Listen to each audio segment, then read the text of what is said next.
South east ഏഷ്യയിലും ചൈനയിലുള്ള ഒരു ഡിമോകോർപ്പസ് longan എന്ന മരത്തിൽ വളരുന്ന ഒരു സാപ്പിൻഡേസിയൈ ഫാമിലിയിൽപ്പെട്ട ഒരു സ്വീറ്റ് ആൻഡ് ജ്യൂസി ട്രോപ്പിക്കൽ ഫ്രൂട്ടാണ് ലോങ്ങൻ.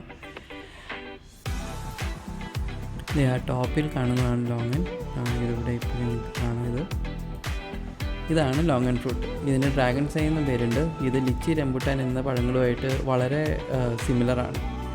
ഇതൊരു 1-2 സെൻറ്റിമീറ്റർ വരെ സൈസ് വരുന്ന ഒരു റൗണ്ട് ആൻഡ് ഓവൽ ഷേപ്പിലുള്ള ഒരു ഫ്രൂട്ടാണ്.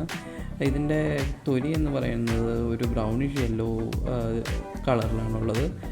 ഇതിപ്പോൾ നമുക്കിവിടെ ആദ്യമായിട്ടുണ്ടായതാണ് ഈ കിടക്കുന്നത്. ഒറ്റ മരത്തിൽ മാത്രമേ നമുക്ക് ഉണ്ടായിട്ടുള്ളൂ ഇതേവരെ.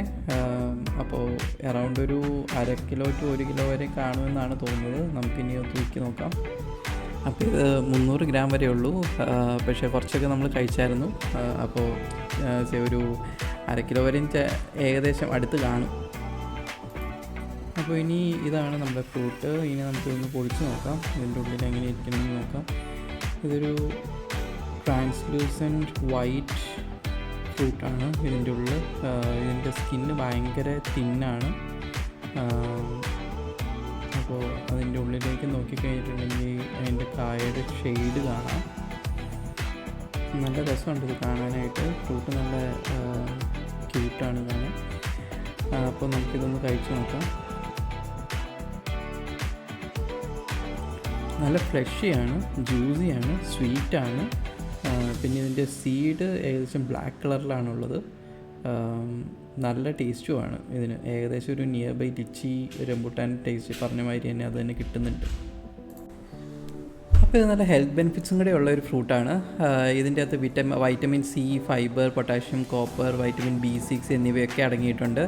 അപ്പോൾ അതൊക്കെ എന്താ ഗുണം എന്ന് വെച്ച് കഴിഞ്ഞിട്ടുണ്ടെങ്കിൽ ഇമ്മ്യൂണിറ്റി ബൂസ്റ്റ് ചെയ്യാനും, ഹേർട്ട് ഹെൽത്ത് ഇമ്പ്രൂവ് ചെയ്യാനും, ഡൈജഷൻ എയ്ഡ് ചെയ്യാനും, പിന്നെ ഇൻഫ്ലമേഷൻ റെഡ്യൂസ് ചെയ്യാനും, പിന്നെ കോഗ്നിറ്റീവ് ഫങ്ഷൻ എൻഹാൻസ് ചെയ്യാനൊക്കെ യൂസ് ചെയ്യും. പിന്നെ ഇത് നമുക്ക് ഫ്രഷായിട്ട്, ഡ്രൈഡായിട്ട്, ക്യാൻഡായിട്ട് ജ്യൂസസിൻ്റെ കൂടെ, ആൻഡ് ബെവറേജസിൻ്റെ കൂടെ, പിന്നെ ഡെസേർട്ട്സിൻ്റെ കൂടെ ഒക്കെ യൂസ് ചെയ്യാൻ പറ്റും. ഇത് നല്ല പൾപ്പിയാണ്, നല്ല ഫ്ലഷിയാണ്. അപ്പോൾ ഇതിൻ്റെ കൂടെയൊക്കെ നല്ല കോംബോ ആയിരിക്കും. പിന്നെ ഇത് എടുക്കുമ്പോൾ കുറച്ച് സോഫ്റ്റ് ആയിട്ടുള്ളത്, പ്രിങ്കിൾഡ് ആയിട്ടുള്ളത്, പിന്നെ ബ്രൗൺ സ്പോട്ട്സ് ഒക്കെ ഉള്ളതൊക്കെ ഒഴിവാക്കുക, കാരണം അത് ചീത്തയായതായിരിക്കും. പിന്നെ ഫ്രഷ് ലോങ്ങൻസ് എപ്പോഴും റെഫ്രിജറേറ്ററിൽ കീപ്പ് ചെയ്ത് കഴിഞ്ഞിട്ടുണ്ടെങ്കിൽ നമുക്ക് 2 വീക്സ് വരെയൊക്കെ നിൽക്കും, ഫ്രഷ് ആയിട്ട് തന്നെ നിൽക്കും.